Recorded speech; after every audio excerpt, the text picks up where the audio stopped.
நம்ம பார்கோட் பிரிண்டரை பத்தி எக்ஸ்பிளைன் பண்றதுக்காக நாம சூஸ் பண்ணிருக்கக்கூடிய பிரிண்டர் பாத்தீங்கன்னா இந்த LP46 நியோ.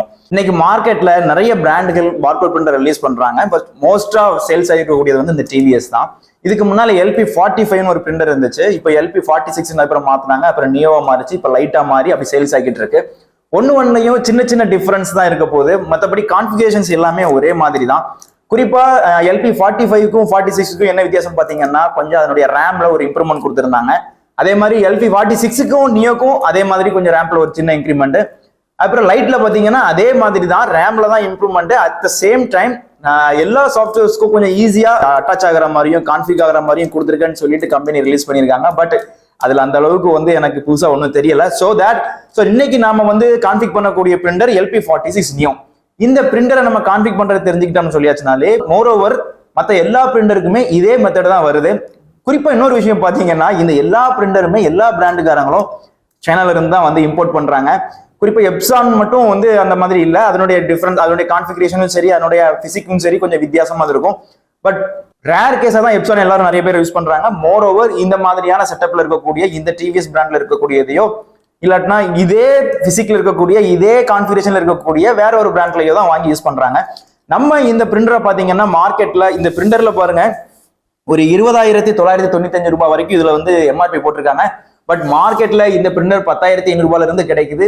நாங்க இந்த பிரிண்டரை வந்து அரௌண்ட் வந்து ஒரு 11,000 ருபீஸ்க்குள்ள பர்ச்சேஸ் பண்ணியிருந்தோம்.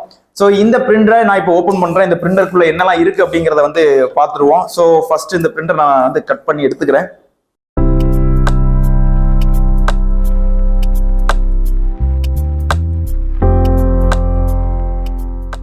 ஓகே, பொதுவாகவே வந்து இந்த பிரிண்டர்கள்லயே இந்த பிரிண்டருக்கு தேவையான நிறைய விஷயங்களை சாம்பிளான விஷயங்கள் எல்லாமே உள்ள வச்சிருப்பாங்க. பாருங்க, பேக்கிங் வந்து இதுல மேலேயே வந்துட்டு ஒரு தெர்மாக்கோல் போட்டு பேக்கிங் பண்ணி கொடுத்துருக்காங்க. ஸோ இதுதான் அந்த இந்த பிரிண்டர்னுடைய செட்டப் உள்ள எல்லாம் தனித்தனியா வச்சிருக்காங்க. ஒவ்வொரு பகுதிகளையும் இது ஆடாம அசையாம இருக்கிறதுக்காக ஒரு சில விஷயங்கள் வச்சிருக்காங்க. ஸோ ஃபர்ஸ்ட் நமக்கு இந்த பிரிண்டருக்கான அடாப்டர் கொடுத்துருக்காங்க. தென் இந்த பிரிண்டர் அசையாம இருக்கிறதுக்கு இந்த ரெண்டு பக்கமும் வந்து அட்டையை கொடுத்து வச்சுட்டு மற்றபடி இந்த மேனுவல் மற்றபடியான விஷயங்கள் எல்லாமே இந்த டப்பால கொடுத்துருக்காங்க. இப்போ நான் அந்த பிரிண்டரை வந்து நான் வெளியே எடுக்கிறேன். ஓகே, ஸோ இந்த டப்பால பாத்தீங்கன்னா பேசிக்கான இந்த பிரிண்டருக்குள்ள நெசசரி ஐட்டம்ஸ் வந்து சில கொடுத்துருக்காங்க. என்னெல்லாம் கொடுத்துருக்காங்கிறத பார்ப்போம். லேபிள் கொடுத்துருக்காங்க, சாம்பிள் லேபிள். அண்ட் தென் இந்த பார்கோடுக்கு தேவையான பார்கோட் பிரிண்ட் பண்றதுக்கு தேவையான ரிப்பன் கொடுத்துருக்காங்க. தென் அந்த ரிப்பனை மாற்றுறதுக்கு தேவையான சில டூல்ஸ் கொடுத்துருக்காங்க. இந்த கேட்ஜெட்ஸ் ஃபுல்லுமே இந்த ரிப்பனை மாற்றுறதுக்கும் இந்த பேப்பரை மாற்றுறதுக்குமான டூல்ஸ். தென் அதை பிரிண்டரை வந்து நம்ம கனெக்ட் பண்றதுக்கு நமக்கு பிரிண்டருக்கு உள்ள கேபிள் கொடுத்துருக்காங்க. அப்போ தென் பவர் கேபிளும் கொடுத்துருக்காங்க. அது போக உங்களோட வாரண்டி அது எதுன்னு லொட்டு லொசுக்கும் சின்ன சின்ன விஷயங்கள் கொடுத்துருக்காங்க. இவ்வளவுதான், இதுக்கு மேல வேற எதுவுமே கிடையாது. ஸோ இதுல இருக்கக்கூடிய மொத்த டூல்ஸையும் வச்சு இந்த பிரிண்டர் எப்படி கான்ஃபிக் பண்ணணும் அப்படிங்கிறத பாக்குறதுக்கு முன்னால இந்த பிரிண்டர்களை மார்க்கெட்ல ரெண்டு டைப்பா யூஸ் பண்ணிட்டு இருக்காங்க. ஒன்னு பாத்தீங்கன்னா பார்கோட் பிரிண்ட் பண்றதுக்கு யூஸ் பண்றாங்க. இன்னொன்னு பாத்தீங்கன்னு சொல்லியாச்சுன்னா இதே இதுல தெர்மல் பிரிண்ட் பண்றதுக்கும் யூஸ் பண்றாங்க. அதாவது இன்வாய்ஸ் எல்லாம் தெர்மல் பிரிண்ட் போடுவாங்க பாத்தீங்களா, அதுக்கும் பயன்படுத்திட்டு இருக்காங்க. பட் என்னைய பொறுத்த அளவுல நாங்க எங்களுடைய கம்பெனில எங்களுடைய கஸ்டமர் டீல் பண்ண வரைக்கும் எங்களுக்கு கிடைச்ச அனுபவத்துல வந்து நாங்க சொல்றதா இருந்தாச்சுன்னா இந்த பிரிண்டரை நீங்க ஏதாவது ஒரு பர்பஸ்க்கு தான் வாங்கணும். ஒன்னு பார்கோட் பிரிண்ட் பண்றதுக்கு வாங்குங்க, இல்லைன்னா உங்களுடைய இன்வாய்ஸ் அதாவது தெர்மல் பிரிண்டர் 3 இன்ச் 4 இன்ச்சுன்னு சொல்லிட்டு போடுறாங்க பாத்தீங்களா, அதை போடுறதுக்கு வாங்குங்க. ஏன்னா இதை கான்ஃபிகரேஷன் பண்றதுங்கிறது பாத்தீங்கன்னா கொஞ்சம் காம்ப்ளிகேட்டட் ப்ராசஸ்.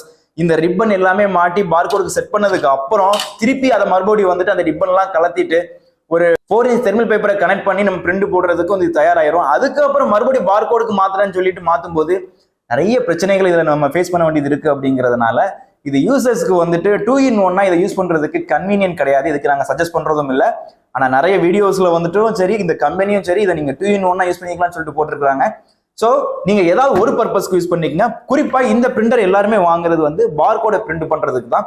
ஸோ அது சம்பந்தமான விஷயங்களை மட்டும்தான் நம்ம கண்டினியூவா இந்த வீடியோல பார்க்க போறோம். ஸோ இந்த பிரிண்டரை எப்படி கான்ஃபிக் பண்ணணும் அப்படிங்கிற கம்ப்ளீட் டீடைலையும் இதுக்கு அடுத்த வீடியோல நான் உங்களுக்கு சொல்லலாம்னு இருக்கிறேன். ஸோ இந்த பிளேலிஸ்ட்டை பார்த்துட்டு இருக்கிறவங்க தொடர்ந்து அடுத்த வீடியோவையும் பாருங்க.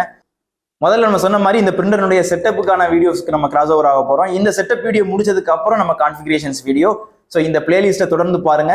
வாங்க அடுத்த வீடியோக்கு போகலாம்.